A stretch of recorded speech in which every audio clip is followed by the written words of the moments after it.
Each patient's experience with fertility treatments is unique and may differ from the stories presented in this video. Patients should consult with their healthcare provider to discuss if fertility treatments would be appropriate for them. When I was in my early 20s, I would say that I would be married with a few kids, by the time I was in my 30s. It wasn't really until I hit my mid-30s that I realized, maybe I want to settle down. When I did meet the man who would become my future husband, we fell in love, and of course we knew that we wanted to have a family right away.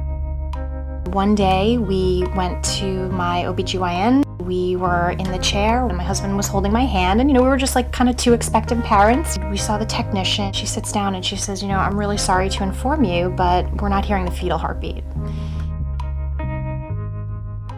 You envision that, everything's going to be perfect and you won't have to struggle. And unfortunately, that's not always the hand that you're dealt, so. We had 2 pregnancy losses within 2 years, and then there was a 3rd pregnancy loss. It blindsided us a little bit.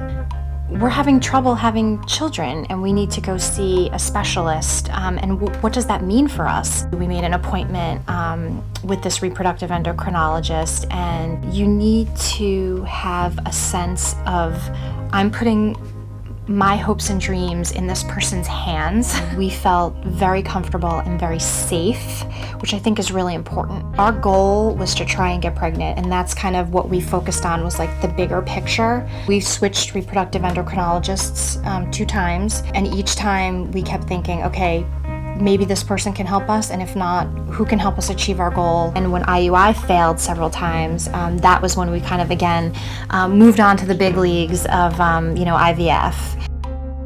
I ended up getting pregnant. It was definitely worth it. I'm gonna start to tear up probably, because we love our daughter to pieces. She's the best thing that ever happened to us. And when you think of 5 years ago, when my husband and I thought we would never have a family,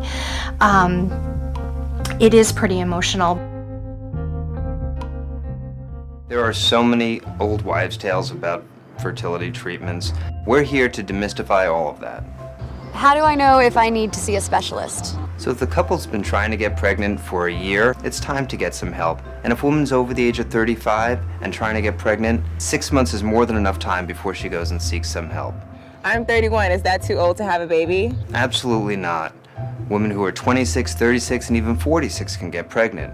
Usually when a woman is over 44 or 45, we have to discuss other options, up to and including donor egg. But a 36-year-old has a lot of normal eggs generally, and often very quickly conceives. Do I have to bring my husband or boyfriend with me to the appointment? Whenever possible, we like to see both partners come in for the first consultation, because infertility ultimately is a couple's problem.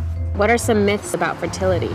One common old wives' tale is that drinking a lot of cough syrup is good because it could thin the cervical mucus, making it easier for the sperm to pass through. It turns out that that really has no basis in truth. The whole boxers versus briefs is a question that's been asked for years. It turns out that probably doesn't matter. But if a guy is spending hours and hours in a hot tub, then that will elevate the temperature of his testicles, and it may impair sperm formation. What are the risks associated with fertility treatments? Possible side effects of fertility treatment and fertility medications may include mild cramping and or abdominal pain, mild bruising and soreness at the medication site, nausea, breast tenderness and increased vaginal discharge, mood swings and fatigue, and ovarian hyperstimulation syndrome, or OHSS.